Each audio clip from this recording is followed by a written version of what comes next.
One of the most enjoyable features of Arc Raiders is the RPG leveling system that allows you to go down 3 different branches.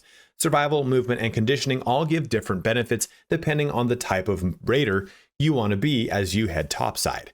In this video, I want to break down each of the 3 trees separately to discuss what I would or wouldn't take and why to help you make your best build in Arc Raiders. Now, this is your first time on my channel. The way I do things is by upfronting the knowledge in my videos. So with that being said, let me just start off by saying, please play this game however the hell you want. You spent your money, you play your way. I'm going to be discussing the skills, but most of them are quality of life improvements on existing play methodology. For instance, if you don't use melee skills won't benefit you unless that's what you're looking for. This video is meant to give you a better understanding of what's present in the game versus a strict dogma. Also, you can respec your skills, but it's after level 20 and it's released at a certain point in the season, known as expeditions in this game, along with a quest. So you won't make or break your character with your skills. So don't feel pressured if you messed up a point or 2 here or there. There are 75 levels, which means that there's enough points to get down 2 branches and then get their capstone, which is their end of line ability. There are additional skill points that are gained from expeditions, but we'll just talk about base skills for this video by and large because we still don't really kind of know enough about expeditions since we haven't even hit the critical points of one of them yet. So as far as each of the branches go, movement focuses on increasing your stamina, helping your stamina regenerate, and then increasing the distance you dodge, roll, slide, as well as vault off of walls. So if you want a lot more mobility with some parkour action, then movement is your branch. Conditioning focuses on faster and quieter breaching, melee-centric abilities, and increased survivability when you are downed. So if you want to really focus on melee or just stealthier breaching, you'll definitely want to invest points in conditioning. Lastly, survival focuses on lots of stamina regeneration, crafting items in the field, and lots of benefits around looting. So if you wanted the team's loot goblin and fashion supplies while on the run, then survival is for you. But that's too long to watch this entire video. And if that's all you wanted to know, please feel free to shut the video down. I want to be respectful of your time. You can navigate to any part of this video that interests you the most using the chapters about the timeline in the description. And if you are heading out and you found the video helpful, please make sure that you like, comment, or subscribe, as each one of those things helps me out in a huge way. Also, you don't forget to check me out on Twitch, where I'll be playing Arc Raiders as well as plenty of other games in the description below. But let's get started on the best build to conquer Arc Raiders. Before we get started, and you're probably thinking, great, a webcam, exactly what I wanted in an instructional video, but still we're here anyway. What we're going to do is talk very quickly about some broad strokes that are related to all skill trees, so I don't have to do it when I talk about every single one. And first off, we get 75 total levels, meaning that we can go 36 points from this location all the way down to our first capstone, because it takes 36 points to go into that. So 36 points would go from start to 1 capstone. And then you could do that for another tree. So you then have 72 points that you could then invest 3 more points in, whatever the hell you want. So that's how maybe you should approach this, right? Maybe take a look at conditioning, mobility, survival. Which one of these 2 do I really want to focus on? But conversely, each of the trees is broken up into a midpoint. You can see that 15 points then unlocks the rest of the tree. That midpoint is basically a specialization point. Everything before that, and these kind of initial 1, 2, 3, 4, 5, 6, 7, 8, 9, 10, 11, 12 nodes is very general. It's stuff that's just going to benefit you across the board. And then everything beyond that midpoint is usually more specialized as it pertains to that specific branch and then complements the capstones that coincide with it. So those are some kind of general rules for each one of these skill trees.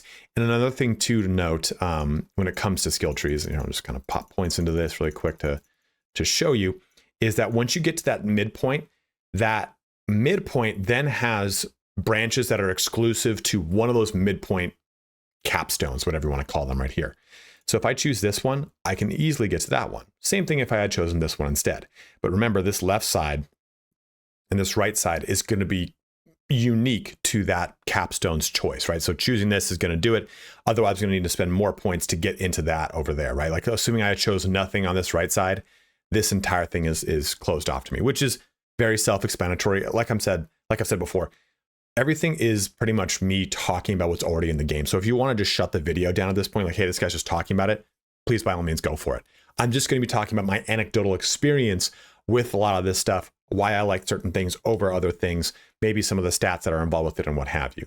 But with each one of these, why I bring this up is you should just know that when you're going into this, when you're trying to build yours out, take a look at these before you even get to this center midpoint. Go, do I want anything here or there or there or there before I choose one of these so that I know, okay, I can actually go around and grab it. Since we can't respec immediately, we have to wait for the expedition, which I'm about to get into. This allows you to kind of plan that out a little bit better. Otherwise, you're going to be getting to it, go, oh shit, I'm here and I actually really wanted this. Now I have to spend 1, 2, 3, 4 points, even just to get over to that location. So just make sure you're kind of looking at these things and planning out. And lastly, with expeditions, this is kind of the seasonal process for arc raiders. Basically, you're going to build out a caravan, then that caravan will have a small deployable window, and then you'll earn benefits and go through a prestige system. If you've played Hunt Showdown, you know how to prestige. If you've played Call of Duty, you know what prestige is. But if you've played Escape from Tarkov, it's a mandatory server wipe. So Arc Raiders is kind of struck like a middle ground between both. You can go through the prestige system, as I smack my microphone. You can go through the prestige system and wipe your character, or you can just keep playing the same thing and not ever worry about it. If you go through the prestige system, you can get bonus skill points. But it's important to know that nothing in this skill tree, okay, where's the, whatever, I can't zoom out. Nothing in this skill tree is going to give you direct player power, meaning you're not going to do more damage because of anything in this skill tree. Maybe you will to arcs, that's over there on the left side with conditioning, but you're not going to shoot better with your Pharaoh. You're not going to have a more accurate Stitcher. You're not going to be able to kill someone in less shots because of your investment in skills. Skills are always going to be linked to quality of life, playstyle choices, how you navigate the game world, how things kind of come back to you, less actual, hey, my shotgun build with skills is this. Maybe the shotgun build makes more sense if you're talking about mobility. Sure, I'll give you that. But you're not going to be able to do more damage or be a stronger player because of these.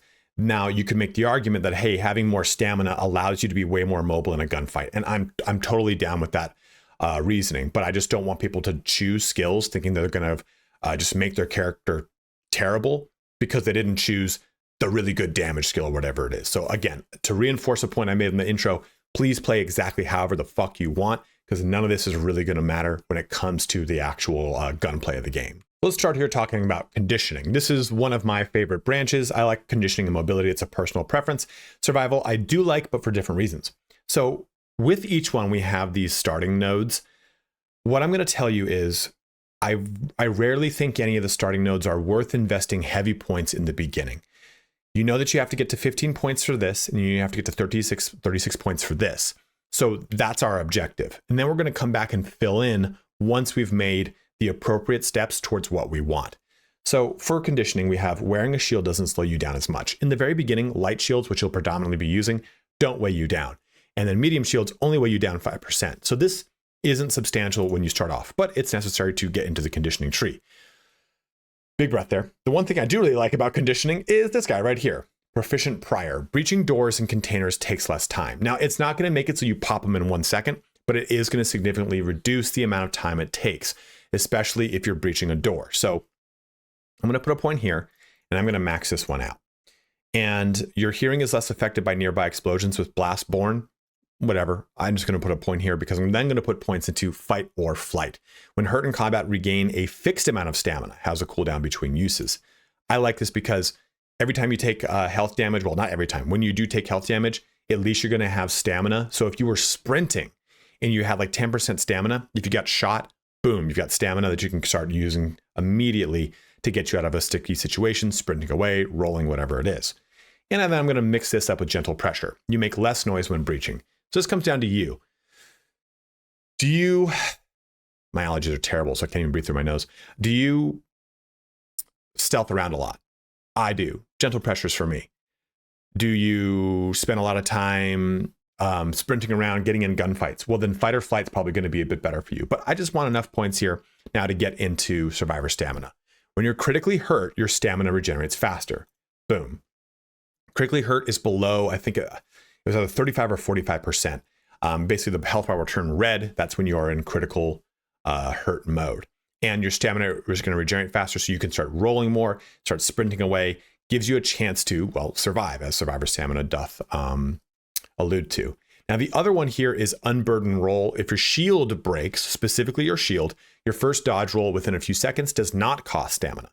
This is not bad, but I would wait on this until I got to where I wanted, where the capstone I want to go with, and then see if I had an extra point or two to drop into it. So I'm going to go ahead and just go with Survivor Stamina. Then I'm going to take a look at this middle section. A little extra, breaching an object generates resources. This is only 1 point investment. It's definitely worth it. You're going to breach things the entirety of the game, so you might as well get resources for doing it. And then you get downed but determined. When you're downed, it takes longer before you collapse. I'm going to put more points into this, but let me explain this.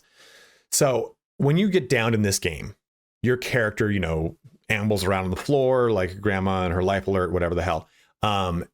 If you move, you bleed out faster. If you don't move, you bleed out slower.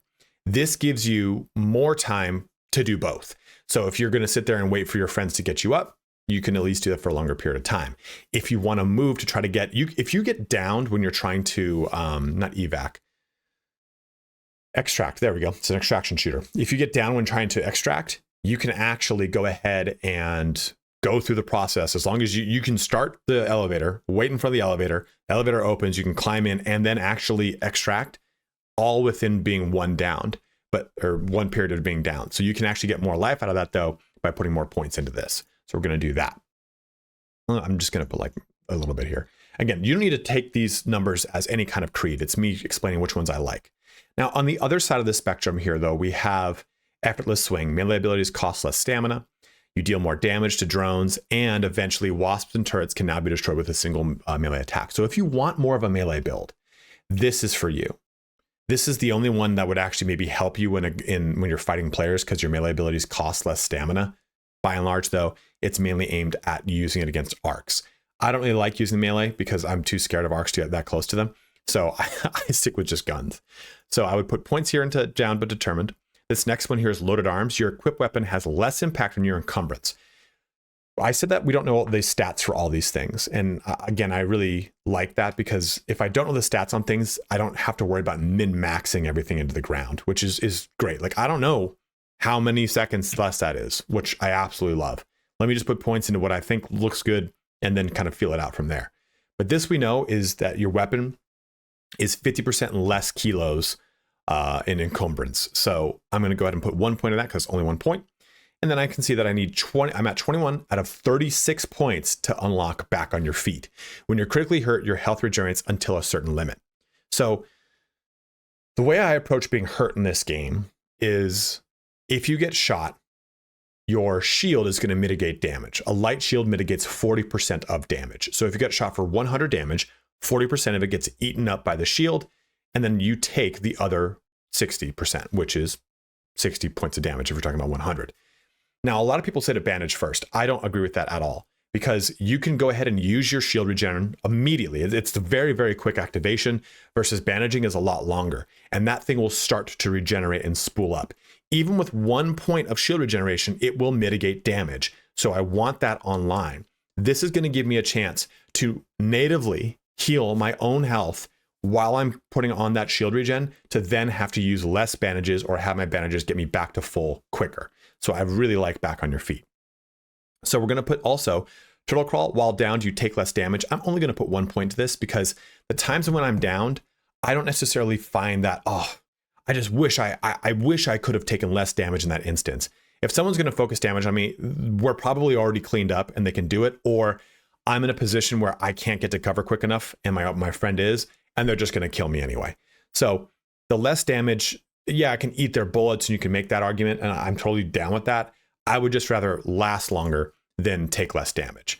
So we've got 5 points there now into down but determined. And this is when I said we can kind of come back to these and drop points in if we want, right? Like, hey, you know what? Let's just put a point there now. We have a point to spare. I'm going to finish this one off. I'm going to finish this one off. I'd rather have shields be more effective here than Blastborn. And you have to think of this too. When you're looking at a calculator, it's very easy just to go, oh, click, click, click, click, click, click, click. You have to think of it in the progression of your character. well, now I'm probably at a point where I'm going to have heavier shield, so this makes more sense to me. And then maybe Blastborn, now I'm dealing with more explosives, makes more sense to me. And now I can probably put a pointer there and we're good to back on your feet. So that is how I would approach conditioning. I like to focus on the health benefits of conditioning rather than the melee benefits, but this should give you an idea now of how to approach this entire branch. Okay, now if we had a branch that was my favorite, it is mobility. So taking a look at mobility, our first one here is you can climb and vault more quickly. Now this one I do like, but I don't want to invest heavy points in the beginning. So I'm only going to put 1 point in right now.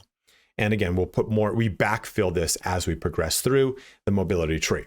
Now the mobility tree is unique in that I really like a lot of the minor nodes and less of the capstones. So I'm going to look at the capstones first this time. So this one here, after a sprint dodge roll, it says spring, but sprint. Sprinting does not consume stamina for a short time, has a cooldown between uses. While walking, your stamina regenerates as if you were standing still. And then these two are, lets you jump at the end of a vault, and vaulting no longer costs stamina. So either one of these is going to be really up to you. Let me also look at these, right? Because remember what I said, if I'm going to choose this, well, are these important? Did I want these? You can sprint, dodge, roll further. Dodge, roll costs less stamina. So a lot of these are pretty good. I really like mobility. I think it's like the single strongest tree outside of a lot of the things in survival, but I just don't like a lot of survival's investment. So I'm going to say I want this calming stroll, but I want these more minor abilities here.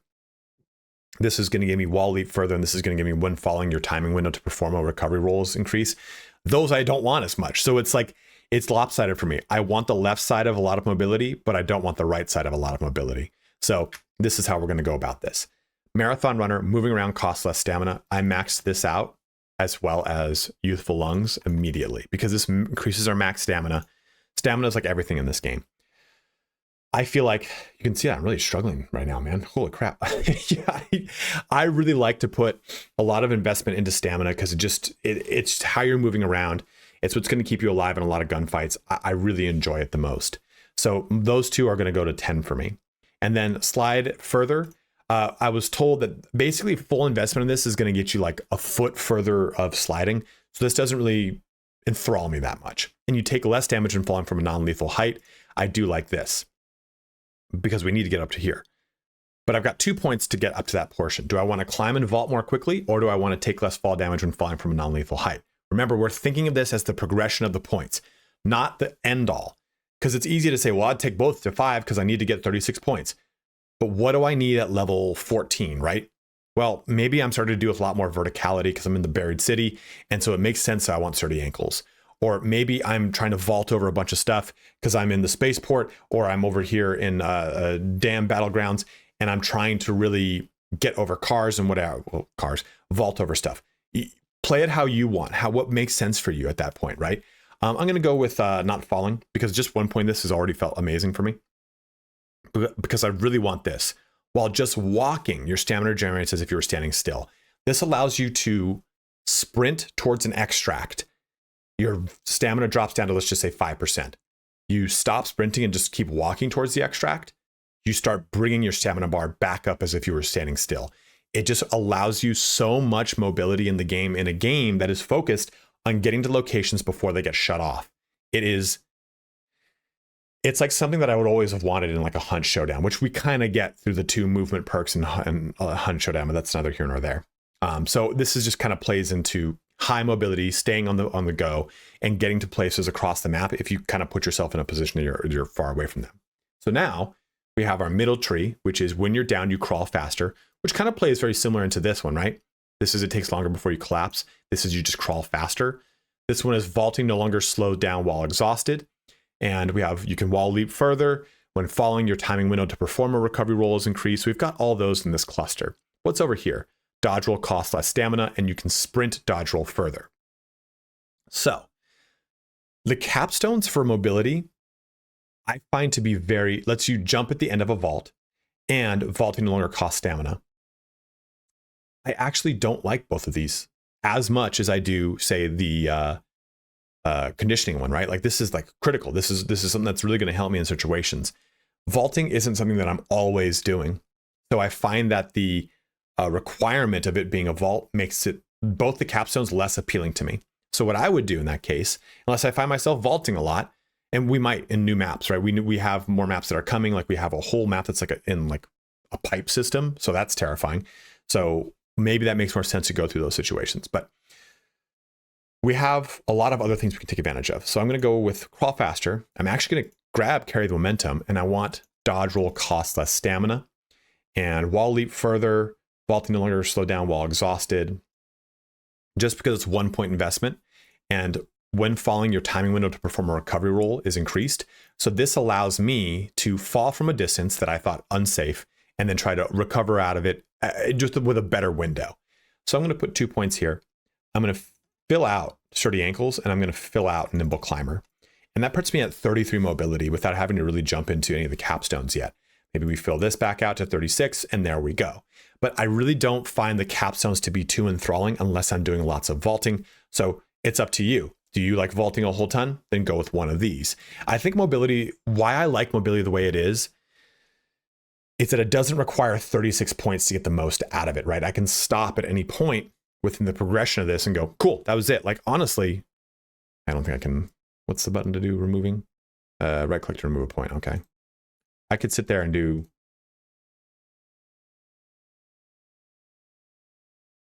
well, I could sit there and do that. And honestly, be just fine with mobility. I think mobility is nice that you don't really need the big 36 point investment. And I think that's probably deliberately engineered that way so that you're not like spread so thin and something that is. So, I mean, you could just do this. Really, we want me to go all the way back to that? Okay. You could just do this and be done with mobility if you really wanted to, because stamina cap and then stamina, moving around cost less stamina is so king. Putting, I think, just enough into that though to get this online is huge. So 16 points in mobility is, I think, all you really even need. But that whole bottom tree is so useful. So that's what I like from mobility. It's what I like to pull from it. And I think that mobility, more so than survival or conditioning, is one that you can really flex around into other builds and have it really work well for you. But survival, on the other hand, does have places that you can stop and get the most out of it. So let's jump into survival next. So in my build for survival, this is what I've done. That's it. That's all I've taken in survival, because survival has the capability to build things on the go. So let's take a look at this from the ground up. Your movement speed while crouching is increased. That's great. Drop that single point into it. And then I go stamina regeneration while crouch is increased. Might as well have these two play hand in hand. And then unlocks the ability to field craft items while topside. So now I can make shield regen. I can make bandages. Those two things alone really make this worth it. And it's only 3 points. I put these 3 points in almost immediately when I played the game, because I wanted that field craft system online for me. So if that's all you want to know for survival, you're good. But there's a lot more that survival can do. So let's take a look. We have when searching container, loot is revealed faster, so you can actually loot quicker. And then you make less noise when looting. Both of these are actually quite nice, because if you've ever been in a building with someone else in the building, you hear them looting really first. Well, you hear them thundering around if they're running, but sometimes you're looting and you just kind of hear someone also like sifting through something and you're like, oh shit, someone else is in the fucking building right now. So this allows you to kind of be a little bit stealthier. So it comes down kind of how you want to play, how you want to pull out more. Do you want to be more of a looting character? Then go that route. Now, if you want to get up to these middle points, you will need to put 5 and 5. You'll need to put points into something. And I would, if I had to choose between these two, it would go search. I'm going to put just one point in here to unlock both routes though, but I would go search over the other one. Because here we have when critically hurt, your movement makes less noise. While nice, it's not as, if I'm critically hurt, my movement making noise isn't the thing I'm worried about, right? I'm worried about my shield. I'm worried about my health. I'm worried about my stamina. My noise level isn't crucial. I've already been got, I've already been discovered. You can try to stealth around from someone, but you're already on the back foot and they can sprint and just kind of take you out. So this isn't as crucial for me. But again, this is just a stepping stone into the bigger tree. The other one though, while under a healing effect, stamina generation is increased. I love this one because this allows me to use a healing effect, a bandage in the middle of a firefight, and get stamina regeneration online. We've talked about how stamina is kind of part of the lifeblood of a firefight, or even just trying to evade the arcs, gives you so much more mobility around those situations. Which brings me to my other portions of this tree.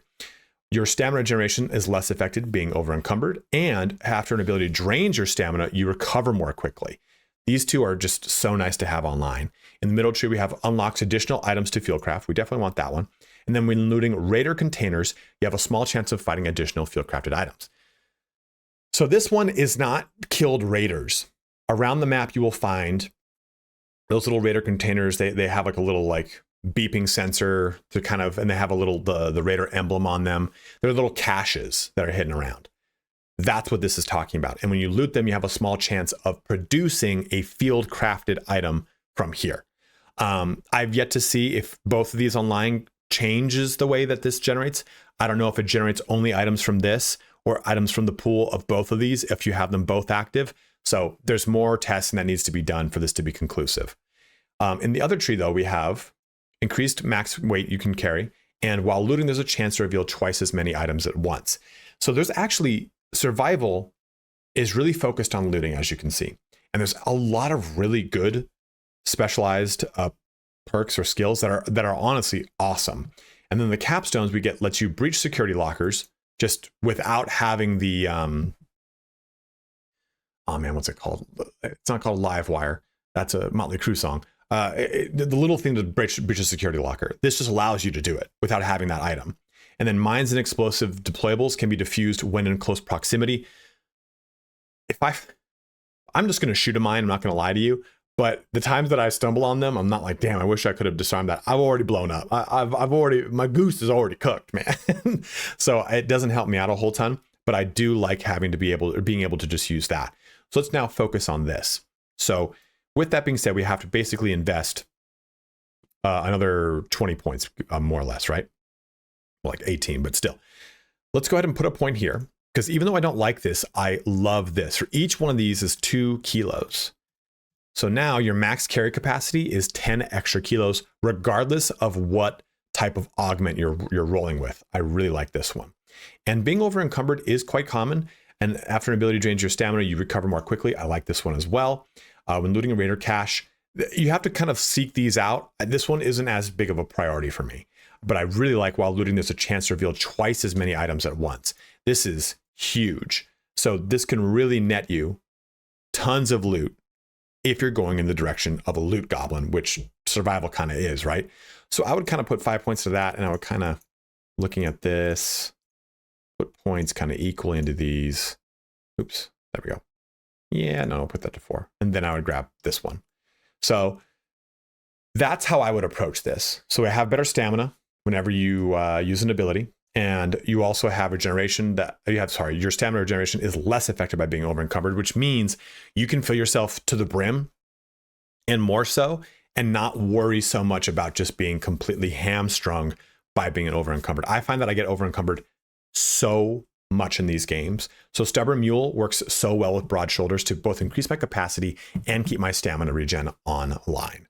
So that is how I would approach survival. Let's take all 3 of these, put them together in what I would like as my ideal build. So here we go. This is the build that I would use if I was level 75 and what I would like to kind of get the most out of things. I'm going to make sure. Yeah, 75 attributes put in. Don't worry about this 82 points available. Ignore that. We want this right there. It says 75 attributes points that we put in. So I would put 37 points into conditioning. So 36 in, then grab my my feet right here, be good to go. We've talked about this pretty much in conditioning. I almost made this exact tree. This is what we're going to be sticking with. I put just another point here into turtle crawl. For mobility, I did exactly what I talked about too. I find that you really just kind of need this one to make it so your stamina generates when you're standing still. Want more max stamina, and I want to move around and moving around cost less stamina. Fuck. And then climb and vault more quickly. Those are the things I really wanted.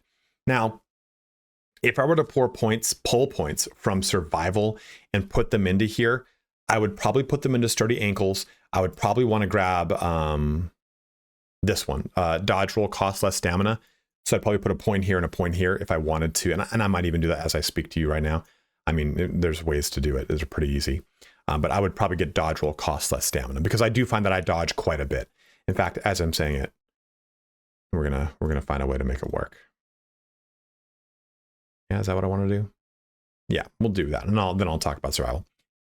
So with survival then, I'm going to take movement speed while crouching is increased and stamina generation while crouching, because these two just work too well hand in hand. And I want to be able to field craft. You could, like I said, just take those three and be done with this location. But we're going to take points here when searching loot is revealed. We want it faster.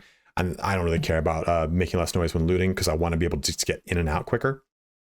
We're going to take these two because I want this, well, under healing effect, stamina generation, but I want this to get over here to be able to carry more. Since this is actually 2 kilos, you know what? Actually, I'm not smart. I'm going to do that instead. Or no, I'm sorry, this instead. I want to just be able to field craft. Since this is only 2 kilos for 1 point, it's not worth it, I would say. I think this is kind of not an all or nothing, right? Because 10 extra kilos is great, but I think just 1 point isn't necessarily worth it. I'd rather put more points into more stuff. Let me see here. Yeah, make sure it's at 75. Yeah. But this at least now gives me additional items to field craft. So that I think it makes more sense for survival than just taking, oh, I'm going to point here and a point here. Before I had this like that, right? Which would have not been right. I think you should just put more points into this. I think broad shoulders is when you need to put at least 3 points in to get 6 extra kilos to get more value out of it. If you're just going to like dip in just a little bit. But I think this is a better split for how I like to play.